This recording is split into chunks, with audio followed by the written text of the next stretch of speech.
Cedera menjadi momok pesepak bola, serta klub yang menaungi pemain termasuk kontestan Liga 2 Sriwijaya FC. Dari pengalaman beberapa musim kompetisi sebelumnya, Sriwijaya FC kerap diterpa cedera pemain.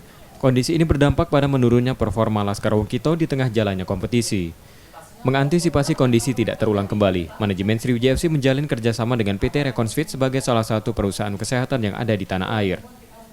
Perusahaan kesehatan akan menangani kesehatan pemain Sriwijaya FC sebelum hingga sesudah cedera.